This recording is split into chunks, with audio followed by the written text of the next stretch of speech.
बंधुओं, श्री राम कथा के प्रसंग में आज का प्रसंग है प्रभु श्री राम के द्वारा विशाल समुद्र पर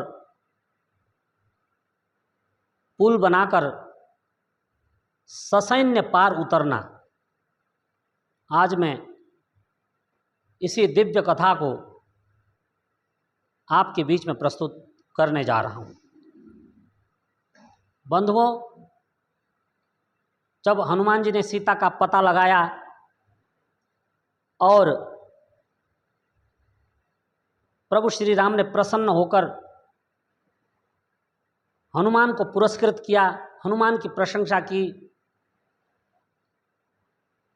और सुग्रीव तथा अन्य वानरों के साथ उन्होंने लंका में प्रवेश करने की योजना बनाई, परंतु यह योजना अत्यंत कठिन थी। उन्होंने अपने वानर सेना के साथ अस्थायी शिविरों का निर्माण किया और वहां पर पड़ाव डाला। इसी बीच सज्जनों, विभीषण अपने भाई रावण से दुखी होकर प्रभु श्री राम के शरण में आया और प्रभु श्री राम से मित्रता की। इसके पश्चात प्रभु श्री राम ने विभीषण का राज्याभिषेक किया।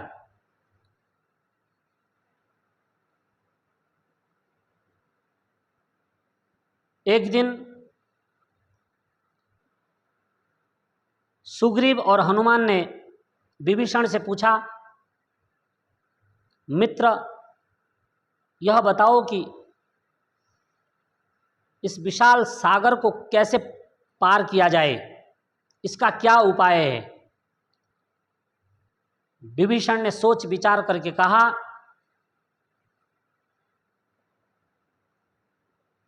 श्री राम समुद्राधिपति की शरण में जाएं, यही एकमात्र उपाय है। समुद्राधिपति का परमिशन लें, उसकी अनुमति लें। इसके पश्चात समुद्राधिपति जैसी सलाह, जैसी अनुमति दें, उसी के हिसाब से आगे का कार्यक्रम बनाया जाए। दुनिया के लोगों राम जी को विभीषण की बातों पर संतोष हुआ और उन्होंने कहा कि विभीषण ने ठीक कहा है, मैं पहले समुद्राधिपति की शरण में जाता हूं। सज्जनों, प्रभु श्री राम समुद्राधिपति से अनुमति लेने के लिए उसके पास जाते हैं, परंतु समुद्राधिपति ने श्री राम की बातों को अनसुना कर दिया। इससे हतोत्साहित होकर श्री राम ने दृढ़ संकल्प किया और वहीं पर अनशन प्रारंभ कर दिया। महर्षि वाल्मीकि जी लिखते हैं, अद्य मे मरणं वाथ तरणं सागरस्य च इति रामो मतिं कृत्वा प्रतिशिष्ये महोदधे। अद्य मे मरणं वाथ, चाहे मैं यहीं पर प्राण त्याग दूंगा, परंतु जब तक मुझे समुद्राधिपति अनुमति नहीं देंगे तब तक मैं उठूंगा नहीं। इससे उन्होंने कठोर संकल्प किया और महर्षि वाल्मीकि जी लिखते हैं कि 3 दिन 3 रात तक निराहार रहकर जब श्री राम ने समुद्राधिपति के समक्ष आसन बिछाकर अनशन प्रारंभ किया। समस्त लोकों में इसकी चर्चा हुई और समुद्राधिपति वरुण के ऊपर देवताओं का दबाव ऐसा कि उसने स्वयं आकर के श्री राम के समक्ष हाथ जोड़ करके कहा कि महाराज, हम आपको समुद्र पार करने की अनुमति देते हैं। श्री राम ने कहा कि इसको कैसे पार किया जाए, यह उपाय है समुद्राधिपति, आप हमें बताएं। कहते हैं इस पर समुद्राधिपति ने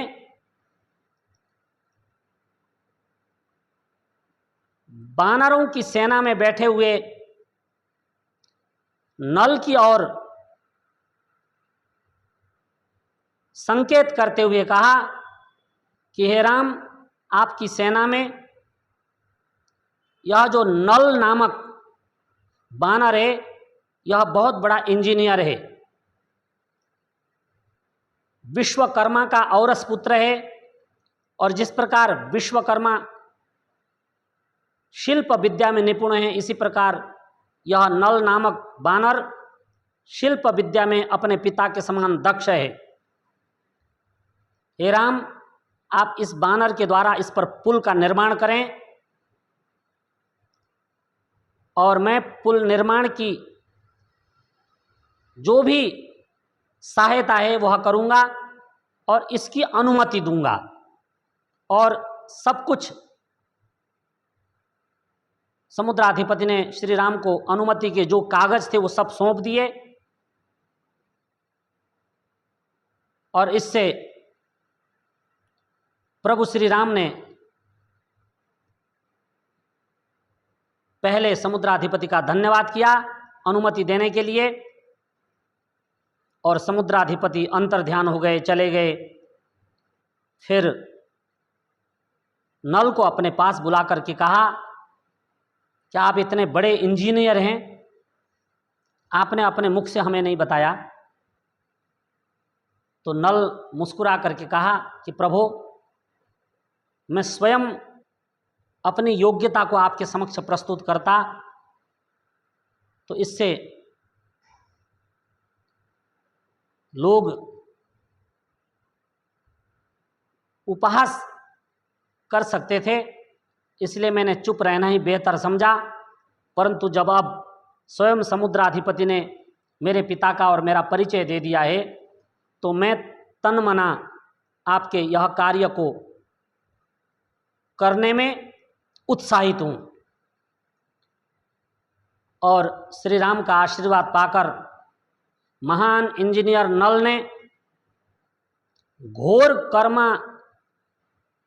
नामक वानरों के साथ मिलकर के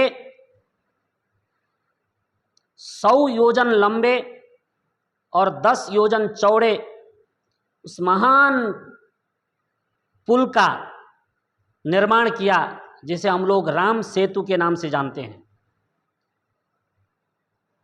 सज्जनों, नल ने जब इस पुल का निर्माण विधिवत कर दिया तो इस पुल की पहले परीक्षा की गई और इसके पश्चात